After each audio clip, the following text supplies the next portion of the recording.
G'day everyone. I'm just throwing this as an intro to all of these videos I'm about to upload. These are all spearfishing info videos from Patreon. The Patreon people that I spoke with said they wouldn't mind if these eventually went on YouTube. There's about 9 hours of spearfishing info stuff. Nothing fancy, just me talking to a GoPro on various topics, but it will probably help quite a few new divers because there's like 9 hours of just absolute... I cover everything I've sort of ever learned in the scene. With regards to me spearfishing, probably not a reality at the moment. I was just diagnosed with a disorder called ME a few years back. Stupidly tried to hide it. Shouldn't have actually, because if I come out with these things I can help other people that are struggling through them. But yeah, I haven't even been able to make this video for the last 4 days because I've been and now yeah, I've got enough energy today. But yeah, you can watch the Future of Aquatic Rehab spearfishing video if you want to know more on that. For anyone that wants to help me through this, I will put my PayPal in here.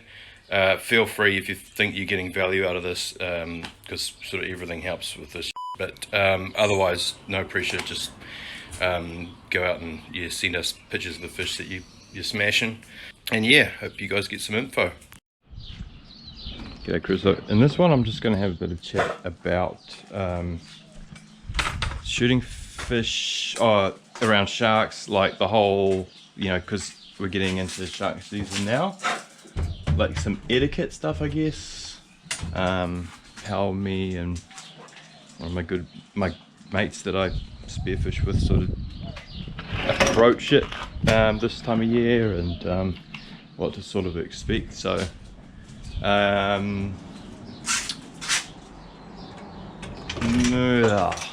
coming into December is when it sort of really starts to crank on, just before Christmas time. That's our local. Normally I can kind of guarantee encounters, especially when there's a lot of kingies and stuff around.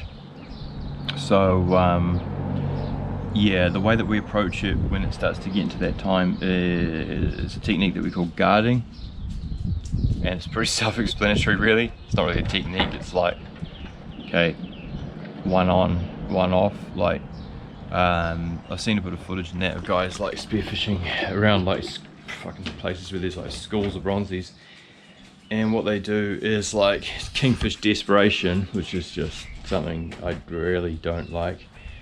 One guy gets a kingy and then like, straight away, instead of guarding his buddy to try to land the fish, like other bros into the kingies, and then they're just fighting, line chaos, frantic behavior. The sharks are all getting involved, of course, and to me it's just shit. It's like, well, it's just like you're too desperate to get the fish. What's the fucking buzz behind it? I don't know.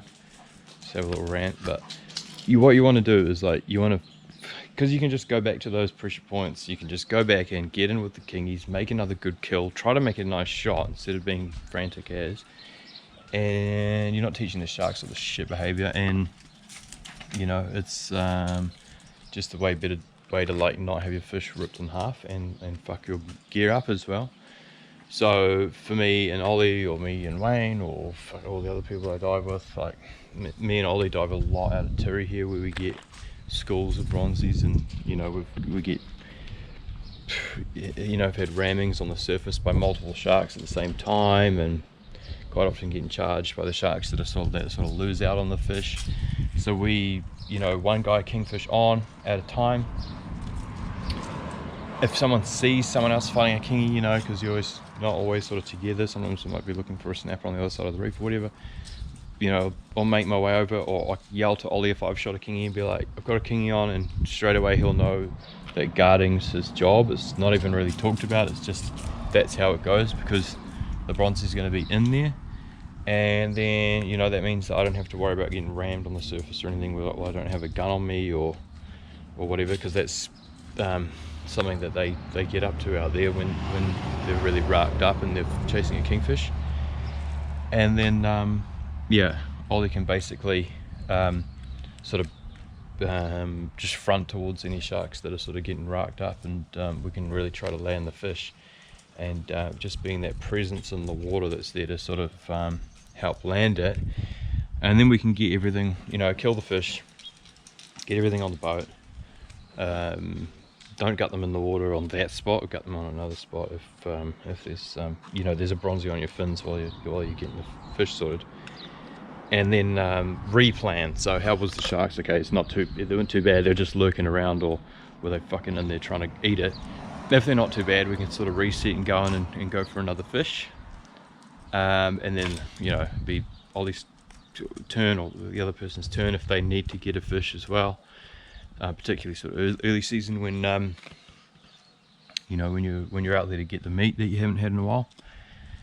And basically, yeah, like, I like that because then I can go and say film if I've already got a fish on, and film and guard, and yeah, just a far better way to do it. And sometimes what we do is we're going back down on these same spots and we dive for another half an hour to an hour, and we're seeing a lot of fish, like a lot of kingies, but just waiting for those really good shots. And yeah, if you can stone them, normally bugger all drama, because it's that frantic fighting and that obviously sets off the shark's prey drive. And also one shark, what a lot of people don't realize is that, okay, you've got like a lot of vibration and shit going on in the water that really stimulates the sharks. It's there like, okay, something's wounded, let's get in and smash it. I'm not going to get into lateral line and electroreception, but you can Google that. And obviously visual and hearing and the whole thing. Yeah, mouse running from a cat type of thing. But not only is it the fish that rocks up the sharks, but if there's multiple sharks and one gets excited, that vibration or that commotion, that's just induces competitive behavior, and that's when you just get frenzied mental behavior. Like, yeah, so if you stone a fish and then there's a couple of sharks around but they're not rocking each other up, then you're good as gold. But quite often you'll see if one shark really starts to get involved and starts to race around, and the other ones get frantic too, and then you sort of lose hold of the situation. And yeah, it's a bit of a mongrel. So we and like you, if you don't follow us on YouTube, whatever, you can go on there, and we've got multiple bits of footage of us getting rammed, and there's a few rams that I haven't caught on film that were really next level, that I wish I did get on film. But like persistent surface ramming, well, and they're completely ignoring the fish as well, and just white water and bubbles everywhere, and sharks grabbing the spear guns and swimming away with them and stuff. So yeah, it's something that we take pretty seriously after seeing a lot of pretty interesting nutcase behavior from racked up bronzies. So yeah, I mean, that's sort of the outlay of it, and how I'd sort of recommend diving around them. I don't have a problem with like getting in like nice clean water when there's a lot of sharks around, and cubing up cohiru and mau and stuff, and bait fish, and sort of feeding them and letting them come through and that. But when you start you know, getting into the kingies and stuff like that, then you really have to start paying attention to what you're doing. And yeah, it just makes shit way easier and way cooler if you wear the GoPro to get better video footage and stuff like that, and also to just get used to the sharks, getting down on the ledges and hanging out with them and stuff. Yeah, I don't know if there's anything I can really add to that, but that's going to be in the next sort of, what are we now, October, so that's going to be in the next couple of months. So yeah, season incoming, so I thought pretty appropriate for this yarn. But yeah, hope you guys got something from this one. If you have any questions, you can direct message us on here, and I'll do my best to answer it, and we'll catch you on the next one.